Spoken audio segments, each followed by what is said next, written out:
Oh, good afternoon. Welcome to Nonprofit Marketing in a Pandemic World. I'm your host today, Cheri Bales. I'll be on today with another SCORE mentor, Cindy Schraben. You want to say hello, Cindy? Hey, everybody. Hey, everybody. I brought Cindy in this week. She's also helping moderate, but she's going to be bringing you part 2 of this series on nonprofits, and that will be on nonprofit funding. Watch for a link to that to show up in your chat box. Cindy, do you have those available? We've got them. All right, so check there. We will be recording this presentation. We are recording this presentation, and there will be a link sent to all of you who registered so that you can view the presentation again or view the recording. It will be recorded in 2 parts because it's a large file. You cannot hear us because all your microphones are turned off, but you can raise your hand or you can ask questions in the Q&A box and we'll watch for those. And I have some of your questions from your submission as well. All right, so I'm going to introduce myself, then I'm going to ask Cindy to introduce herself. So I'm Cheri Bales. As I said, I'm a SCORE mentor. I've been a certified SCORE mentor for 4.5 years, might be 5 now, the time just flies. And I also am the owner, founder, president, and head bottle washer for Hannah Gold Communications. We service primarily really pretty small businesses, nonprofits. I have some nonprofit clients, and work with strategy to help people build a marketing program that will work for them. Cindy? Hey there, everyone. Welcome.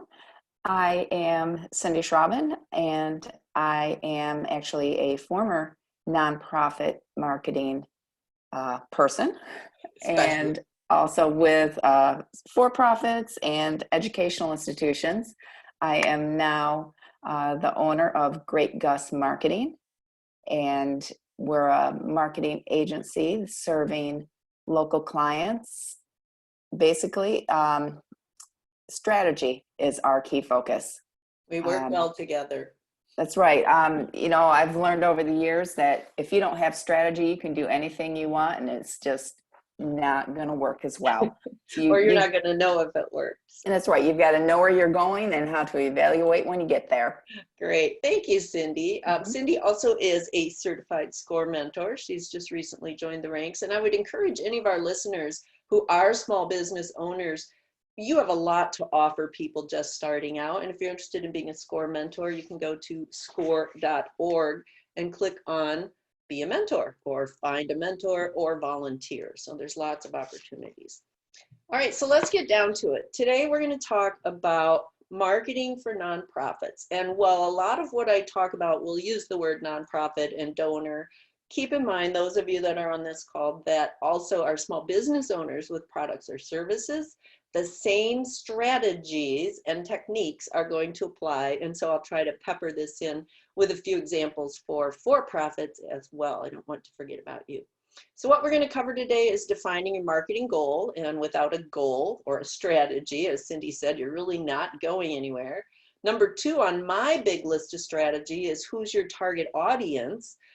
And you can do a deep dive, you can do a shallow dive, you can choose multiple target audiences. You don't have to have just one, we'll talk about that. And then we'll go into plan your approach. We'll take a couple questions about there. Then next week, just a teaser, you can see identifying your target donor, same thing as target audience, but Cindy's going to go into more depth on that, talking about messaging and tactics, how do we reach our donors? And I love that she's going to talk to you about analyzing your results, because if you don't know if it's working, you don't know if it's working. So you have to look at the numbers, you have to use the data, and you have to be strategic as you move along. By show of hands, how many of you have seen the donor funnel, the sales funnel, the marketing funnel, some sort of funnel in your business interactions? How many of you have considered this? All right, couple. 1, 2, 3. Okay, this is one that I basically make these up myself. So you'll find this if you go online and search donor funnel, it'll have all different words. But I like to use a little analogy when I'm explaining what the funnel is. First off, your goal in everything you do, marketing related and fundraising related, is to capture your audience's attention, number 1, big thing, and convince them that you're actually an option for their expendable income. Whether it's a sale that you're having, whether you are asking for donations, whether you're asking for their time, volunteering, or even if you go right out and ask them to contact us. So your secondary goal then is to put these audiences through the funnel. They go in at the top and kind of bounce around or swirl around. And you want to move them from what we call casual engagement to conversion. Now, let me relate that to buying a house in a neighborhood and meeting your neighbors. At the interest phase, I'm capturing the audience's attention. So at the interest phase, I drive through a neighborhood, I see a house, it looks like a nice house, but I don't worry too much about it. Okay, so that's the interest level. I know a little bit about it, I might go look it up or something, but nothing committing me here. All right, my second stage as a buyer / donor in the funnel is when I go back and I get the realtor's name and I call that realtor. So now you have captured my interest. You've gone from casual engagement to a little bit more purposeful engagement. And this part of the funnel is where I'm going to look around, I'm going to compare realtors, I'm going to compare banks, I'm going to, look for all the things that are perfect about one or two places, and I'm going to deal with those places. So here in the capture phase, it's like fishing. You drive in, you pull into your house and you kind of see the neighbors as you drive by, but you don't really intend to do anything, but you've captured the information. In the nurture phase, a lot of people get really excited about the nurture phase and then they stop. The nurture phase is where they're going to decide to make a decision. They're going to ask their friends. They're going to ask Dr. Google. They're going to ask Mr. or Ms. Facebook. They're going to ask around and they're going to look for the best deal. And in the nurture phase, if you're in sales and you're buying a house, the nurture phase is where you pull out all the guns. 4% interest, well, that's not low now, 2% interest. We'll pay your closing costs. We'll pay for the home inspection. We're trying to push them into that conversion stage so that they buy, they donate. At that nurture stage for our donors, we're engaging them. We're keeping in contact with them through email newsletters, through our Facebook posts or our Facebook page or our Google My Business or blogs. So here, we're waving at the folks as we drive into our driveway. We're not, fully there yet, but we wave as we go by and smile and, maybe wave when we get the mail. But we still need to be a little bit convinced. So this next phase, the conversion, this is where we make the decision. This is where we either get out or get off.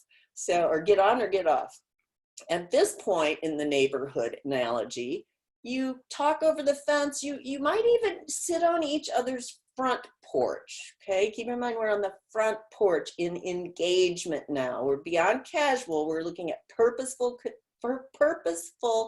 engagement, all right? So the last stage is where the person has already given, has already bought, has already donated, has already volunteered. This is where we lose touch. And this is the worst possible place to lose touch in the funnel because these are your repeat donors or repeat customers. They're also your boots on the ground people who speak well of your organization, who are prepared to ask other people to volunteer with your organization, or in sales who are prepared to recommend you when someone says, anybody know a good roofer on Facebook?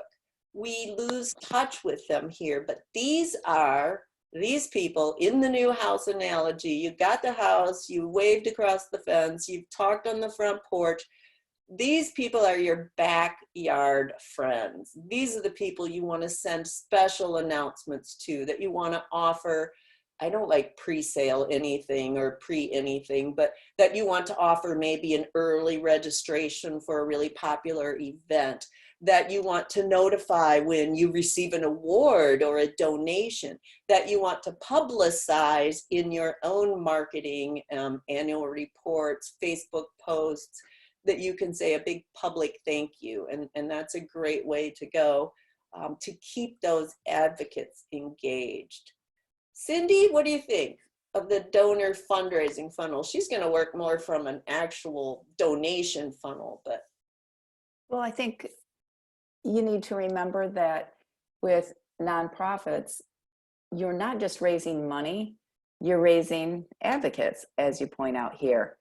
And working through this funnel is imperative for all aspects of what you need to achieve as a nonprofit. You need to not only raise money, you need to raise volunteers, you need to find those people who are going to go out in the community and talk about you in a positive way. So you can use this funnel for multiple purposes. Good point. Yes. Remember I said it can be a sales, a donor funnel, a marketing funnel. You could put anything in here that you like. But the whole point is you get them in the top, and just like any kind of funnel, they swirl naturally down to the bottom if you make the effort to get them there. The way we make that effort is by setting a goal. And you're going to see campaign goals and you're going to see marketing goals. I'm going to use those interchangeably because I frequently will write a marketing campaign, a whole marketing plan for an event, and that's called a campaign. So your marketing goals or your campaign goals is, what do you want to accomplish by engaging your donors? What is it that you want them to do when you reach out to them? Now, we can set some measurable goals, but I wanted to talk to you a minute about non-measurable goals. And this is what most of us set, and I'm guilty of it as well. So we set a non-measurable goal of increased donor engagement. Okay, it doesn't say by how much. So I'm not sure we can tell if we did well if we didn't know what we wanted to do when we started. Does that make sense? Our non-measurable goal is reach more people. Well, sure, but where, how, when, who? Recruit volunteers. Cindy's going to talk about a campaign that they had that worked really well. Or publish a newsletter. Okay, yes, that's a great goal. All of those are excellent goals. But unless you can put some sort of measurement to them, you won't know if it worked. You won't have any way to know if all your hard work paid off. So let's revisit those goals with measurable goals. So measurable goal is to increase donor engagement by 10%. So if we know, looking at our analytics and our insights, all of the data that's available for our website and our Facebook and our Google, if we know what our donor engagement is, then we'll easily be able to measure whether it's increased by 10%. And I might go so far as to say over 3 months, and I would give it a definitive time frame as well on all of these. Reach more people? Sure, okay. So if reach is people driving by your Facebook page on the highway, it's just like a billboard basically, you would just need to have engaging content that would help you to reach, to have your story shared or reposted or mentioned to increase your reach. You also could pay for that with a Google ad or a Facebook ad. To recruit volunteers, all right, 5 volunteers. Again, in what time frame? I would say Cindy's got a good example. I'll let her tell you next. And then a monthly newsletter or blog. Let me talk just real quickly about newsletter blog, and then I want Cindy to tell us about her campaign. A newsletter is not a 16-page annual report. Let me say that again. A newsletter, a digital newsletter, is not a 16-page annual report. A newsletter online should contain maybe 3 or 4 key topics, but should not have the entire story written out right there in the newsletter. And there's 2 reasons for that. One, it's so many scrolls on a mobile device in particular, especially if you're not on mobile-friendly web templates. But it also then allows you to read more and link people back to your website. And a lot of what we do as marketers is bring people to the website, and we bring them there with a purpose. So that newsletter, if you will, would reference a full-length story, an article, how to, top 5 list, would actually reference a full-size story on your website. And the goal here would be to send more people to the website by publishing a newsletter every month. And the blog is just what you call a story that you put on your website. It's like a web page, but it's a story instead of about or anything. Recruit volunteers. Tell us about your campaign that you had with Big Brothers. Yeah. Big Sisters. My last nonprofit job was as the communications manager for Big Brothers Big Sisters, and we needed to recruit mentors. So we came up with a campaign to recruit 60 new mentors in 60 days. And part of this was we were celebrating our 60th anniversary as well.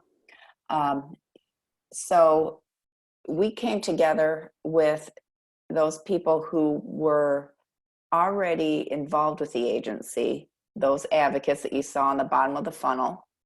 And we did a campaign where people signed a pledge and said, okay, this is how I am going to help this campaign move forward and recruit these 60 mentors. And there were different levels that they could sign on to. They could sign on just to share it on social media.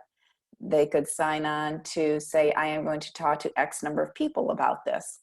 They could sign on to become a mentor themselves and then tell others about it.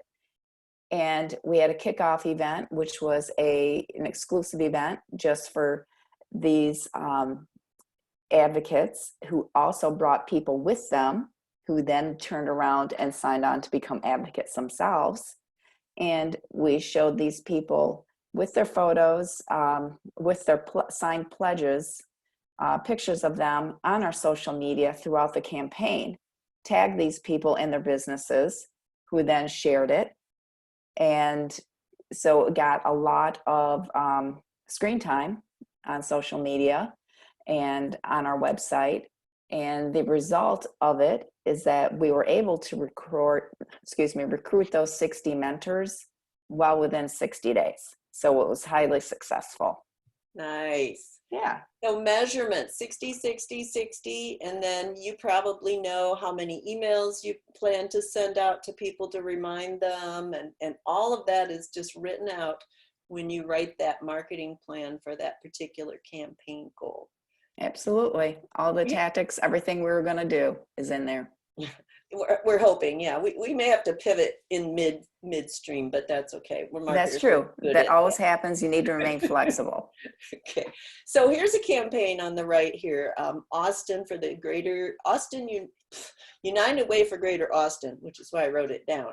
So they had a concept to increase donations, and they wanted to let people know through this campaign that what they were donating toward or helping raise funds for were the things that make Austin special. And now Austin, if you don't know, is where Tito's vodka is born, and it's also like the taco capital of the world.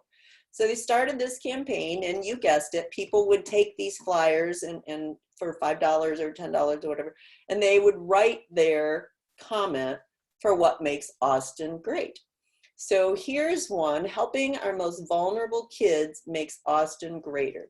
You can see that it's branded with the logo. You can see that there's a visit online and donate today. That's called a call to action.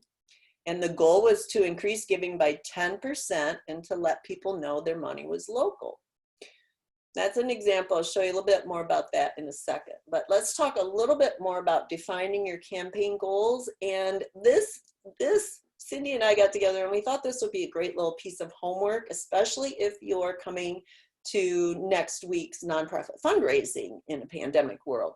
So we're going to go quick through these, but there is a downloadable form that we created that has this on it and some instructions for how to answer. And Cindy will get that link into the chat for you. But it's all about how are you going to track your progress and measure your success. So I want you to think about these questions between now and next Monday. What are your 3 main fundraising goals for the next 6 months in priority order? 6 months. And that could be a reach. Maybe you want to make that 30 days, or you want to make it 3 months.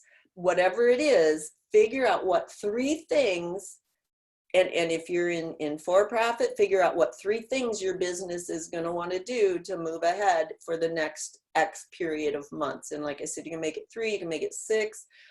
I had a bunch of 12-month plans, but they're all gone now. So, and then second, I want you to consider what is the one marketing tactic.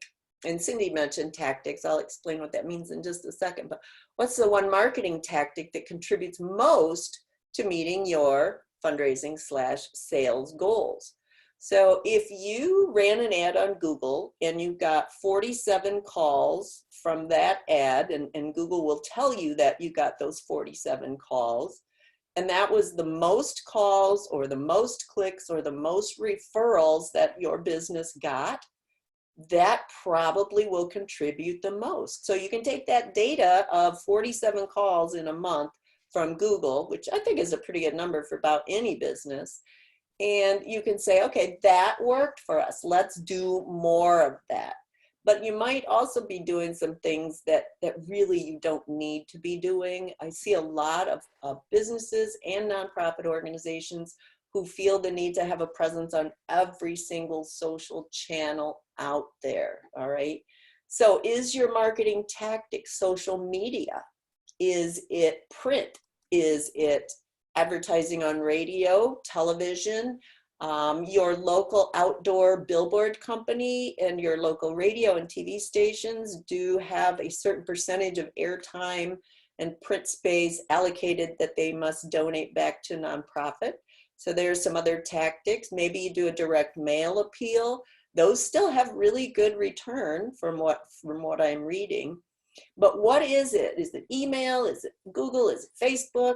What's the one thing that contributes the most? And then what's the most productive way you can use marketing to meet your fundraising goals? So what do you need to do? And it's kind of like a little mini marketing plan here, but what are the tools that you need to meet your fundraising goals? And like I said, you can download this for later, or use it as a little worksheet. You know what, I'm gonna go back here because I wanted to talk about, no, I'm gone. I changed my mind. All right, I'm a big audience analysis person. I just think it helps you to target your messaging to your potential clients, your potential customers, so much better than if you just shotgun it out there. So if you were going to run an ad on Google, raising awareness of the Mardi Gras event that your nonprofit organization is hosting, you know, I probably wouldn't tell you to just shotgun it out there to everyone on Google. I would say to do a little research. If you're geographically strong or geographically bound, you have a strong local base, then spend that money on local advertising. Target people in the geographic area. Target people who are the age and the professions and have the habits and behaviors of donors. But don't limit yourself too much, because right now, we don't know how many donors are out there. We don't know how many are there. We don't know how much they will donate. What I'm hearing is that donations are relatively static. They were down some, they were up some, but overall, I think it's only down a little bit, perhaps. Maybe Cindy will get some data for us on that. But if we don't have donors, it doesn't matter what the level of donation is. So how many donors are there, or how many customers are there who would be at all interested in your nonprofit or your service? So you got to think about who those people are. Not everyone. I used to do, that sounds horrible. I used to do in-person workshops, and I would ask this question: who's your target audience? And I always had a whiteboard eraser, and anyone who said everyone got the whiteboard eraser thrown at them. No, it's probably not. I mean, it's really probably not everyone. How much are these people going to donate? Well, it depends on how many there are, what the economic situation is, you know, but I'm actually hearing that there are people who have been unemployed, drawn unemployment, or received funding through stimulus checks, that was federal, who didn't need that money, so they just signed it over to a food bank. you got to be there to make the ask just at the right time to get a donation like that. And if you're not reaching your target audience, people who would think, wow, I have this extra, in our case, $1,200. I wonder who really needs this. If your name and face is in front of them because you're on social, because your website's up to date, because you're sending them an e-blast every few months or every month to remind them that you're still here, you got a much better chance of catching their attention in the top of that funnel and then getting them down there. You also, when you're considering target audience, need to ask yourself, how many other nonprofits are supported by the same exact donors? If you're a small, local, regional nonprofit and you're drawing from all of the industries and the businesses and the organizations around you, keep in mind they get 200 to 300 requests for similar donations every year. So I would learn when their donor cycle is, would be one thing. Find out when you need to get on these businesses or foundations lists, and find out who else is there. And if you're competing for the same donors, then you're going to have to find something different. Why should they choose you over someone else?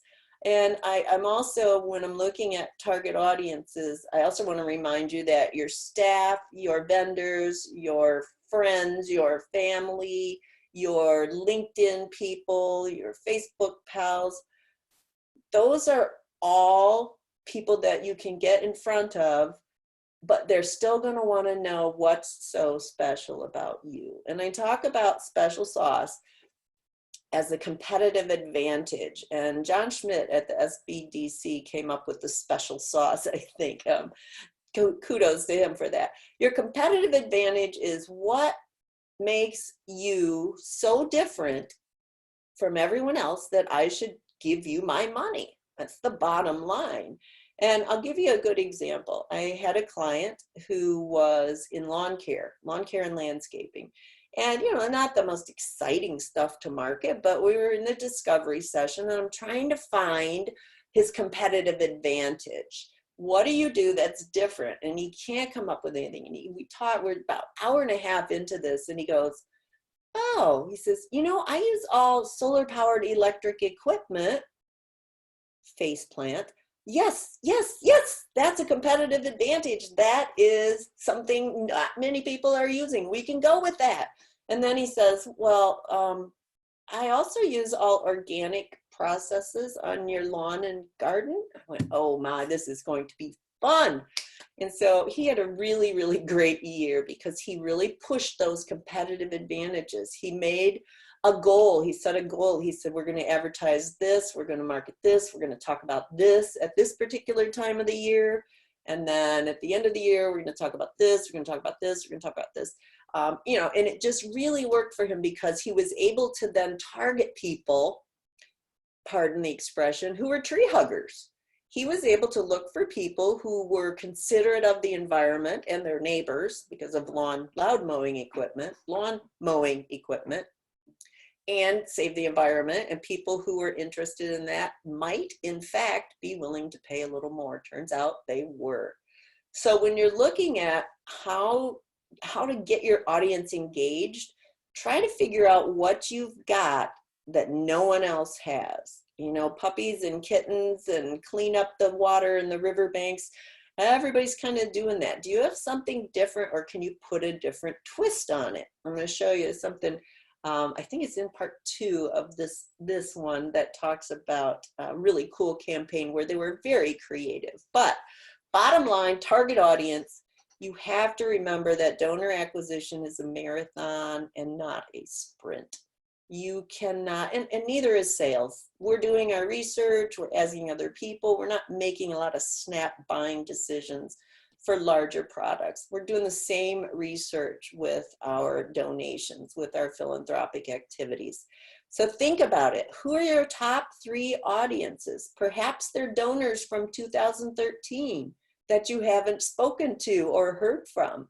Perhaps you have a 2013 through 16 campaign that you launched that says, we totally forgot, we hadn't blah, blah, blah. I don't know, you wouldn't say forgot, but we totally missed talking to you. Do you want to get our newsletter, for example? But who are those audiences and where are they? That's important. Here's some more of the Austin, and I really do think that they did a great job of choosing their target audiences, because all of the comments here, these are superimposed from originals, I believe. I don't think anyone was quite this creative. But these are all different audiences, okay? Queso, that's the taco people. Giving back, that's the philanthropists. And your support is the asking organization. So the asking organization, Greater United Way of Austin, said your support makes Austin greater. Now, you know, if someone said that to me, I'd be all puffy and proud and be like, oh, nice, here, let me give you some more money. So with your audience, is there a market of potential donors / customers in your space? Are you doing the same thing everyone else is doing? Are you thinking of starting a nonprofit? You really want to check and see who else is in your space, because just like in retail, you are competing for money. You're competing for our money. Second one is, do you have access to potential donors? I mentioned 2013 donors. I have worked with nonprofits who have not spoken to their donors since 2013.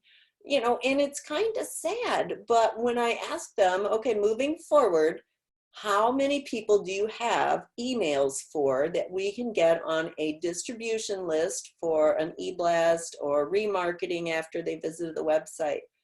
This is a big issue. It's not something everyone does well, and it's called customer relationship management. This is where you actually know who your donors are, your customers are. You're sending them very targeted messaging that's within their realm or their niche or their area of interest. But to reach them without spending advertising dollars or hours and hours and hours on Facebook, you need an email database, and you need it to be complete, and you need it to be updated. And if you don't have that, you're crippled right from the beginning, because those are your best repeat customers, and you really need to be talking to them over and over and over again. But if you don't have access to them, then you need to figure out how to do that. And I don't encourage you to buy a list. I do not. I know it happens, and I've seen it work, but I don't encourage you to do that. I don't want to say I don't encourage you. I go on LinkedIn and connect to my first people that are first connections, but I know them, or I know someone who knows them, or we have something in common or a group. So if they were to get an email from me, they might recognize my name and not hit the spam button, because without a good, clean mailing list or database of emails, if you try and hack one together or buy it or use a list from someplace you worked 3 years ago, 9 years ago, you're just going to end up in trouble. So you got to have access. Do you have access? Do you know which donors that are out there in the donor pool support your cause? Are you looking at similar organizations that they're supporting, complementary organizations that they may be supporting? Do they have, a lot of times, Cindy, I know they work with like matching funds from larger organizations. If you could talk about that in just 1 second. But so do you know which ones actually care about you and your special sauce and your competitive advantage? And then really, do we have the financial capacity to be a donor? I think everyone does. I would not pre-qualify a single person as to their financial capacity to be a donor. Cindy, can you talk a little bit about how how you're accessing, how you're making sure that you're in the right donor base? Well, I liked your last point about not assuming where people are financially, and to open a discussion with them. Because I think there's a large portion of society that sometimes is assumed that they can't help. And that leaves you as a nonprofit, leaves money on the table, leaves people behind, and it discounts the impact that some people want to make. So don't just always be thinking of the people in your community who you think have the deepest pockets.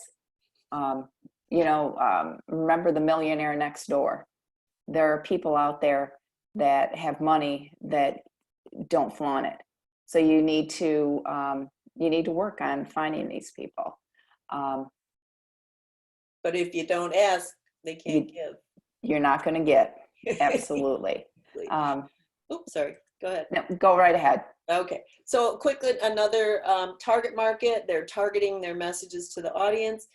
Here, we're going to talk about the granular level, what you can do without spending a lot of money. So number one, leverage your volunteers. Cindy already spoke to that. Everyone who gives is an ambassador, all right? They are in a position to speak well of your organization if you give them the ammunition they need. In other words, they have a brochure or a flyer or the elevator speech or something.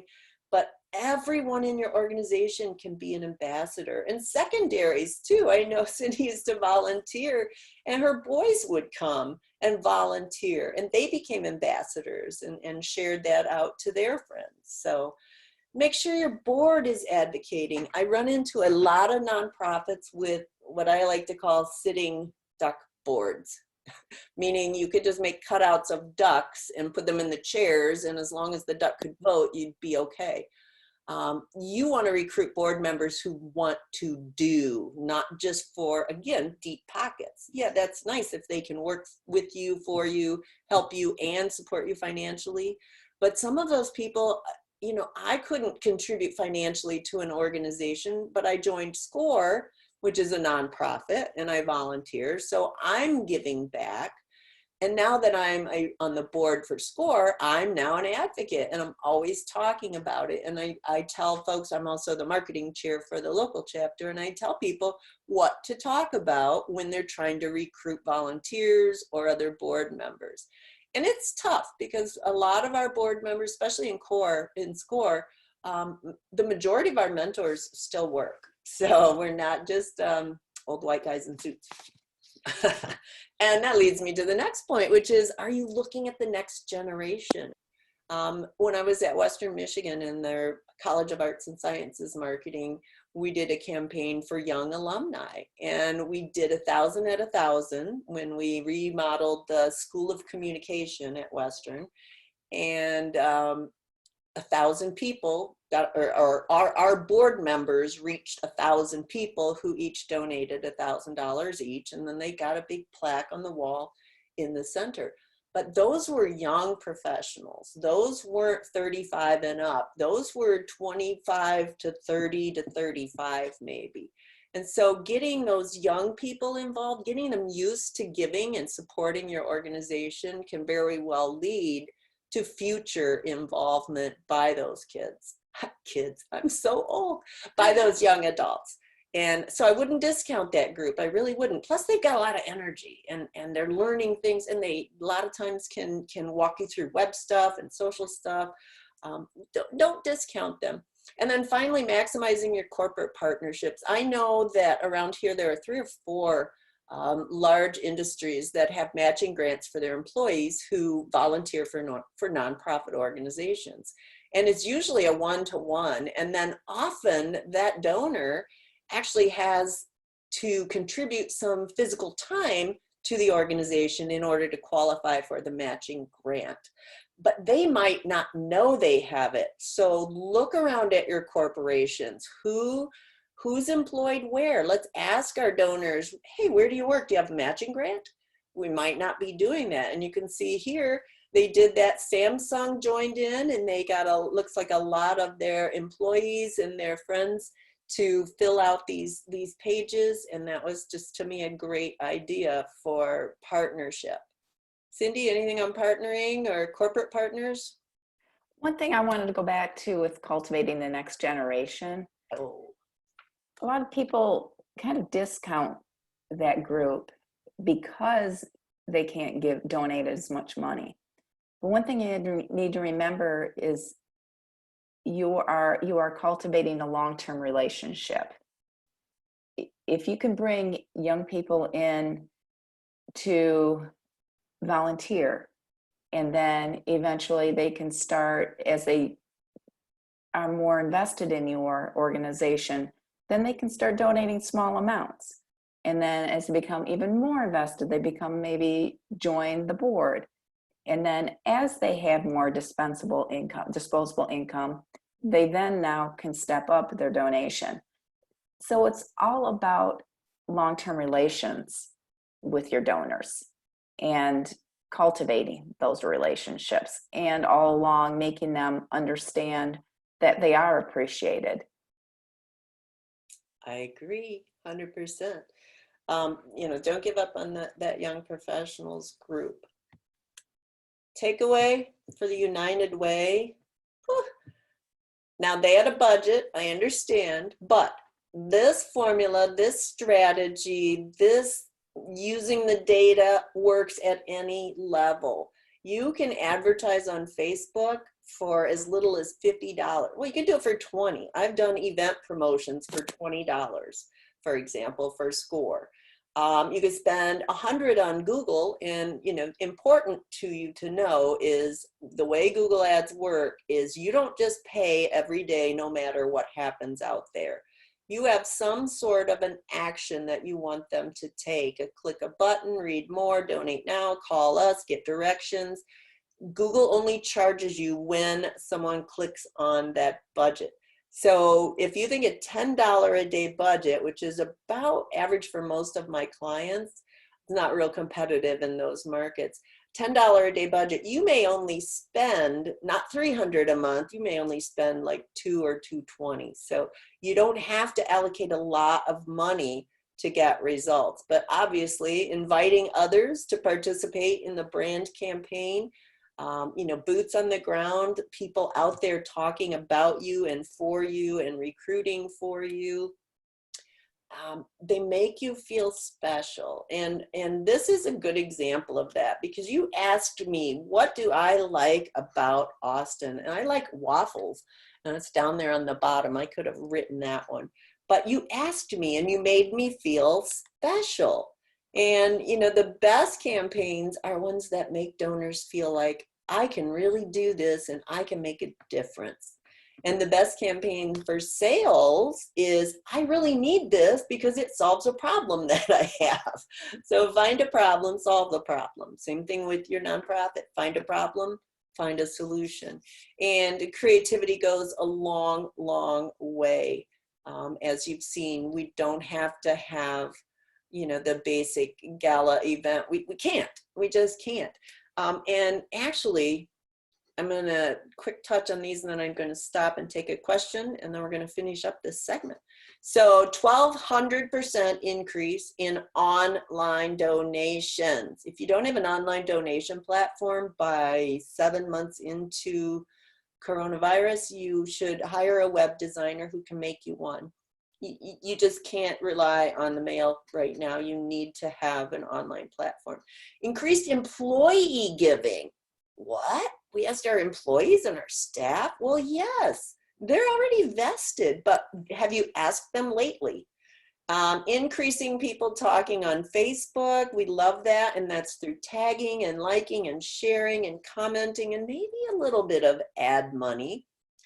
And the campaign itself showed a 4 million person impressions. And by targeted, you know what they mean by targeted?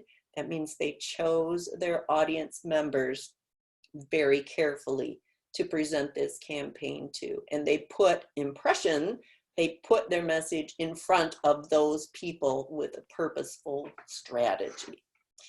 So I have a couple questions that came in. I'm going to handle one now, and then we'll take a couple later on, and then we'll be at the end of part 1, but you will get a link to the recording for part 1 and part 2.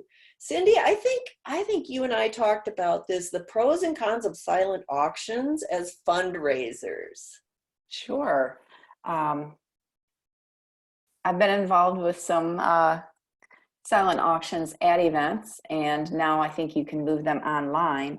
The pros, I think, for silent auctions is that it's a lower barrier, lower financial investment for people. You know, say you're at a gala and the live auction events are these fantastic vacations or events to these incredible sport, tickets to incredible sporting events. Well, it's going to go for a lot of money. But if you have a silent auction, you have your person who doesn't have quite as much money to spend. They can go out and still support the organization through the silent auction and feel good about supporting the organization and take something home that has meaning to them. So I think that's a real big pro of the silent auction. Plus, it is something that can be moved online these days. I think a drawback or something to be concerned about or keep your eye open to for silent auctions is the tendency to put everything you have out there. You want to keep it looking nice. I just don't want to dish garage sales here, but you don't want to look like you're holding a garage sale in the middle of your event. I've been to those. Yeah, it's not a good look. So, if you have smaller things that can be tied together maybe into a package, consider that.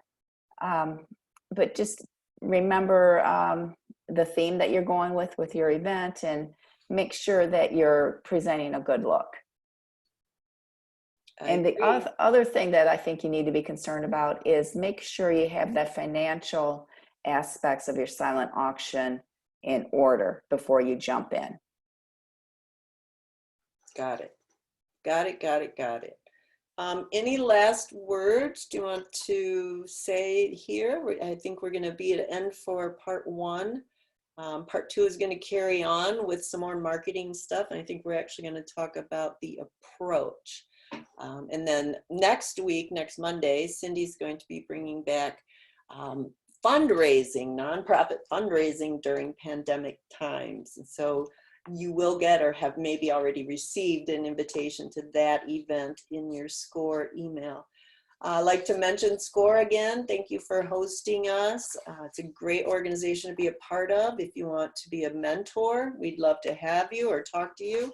And if you'd like a mentor of your own, you can go to score.org. SCORE is the nonprofit arm, boots on the ground for the Small Business Administration. And as such, we are a nonprofit supported by the Small Business Administration. So we appreciate your attendance today, and we look forward to seeing you another time. Cindy? Thanks, everyone. All right. Bye-bye.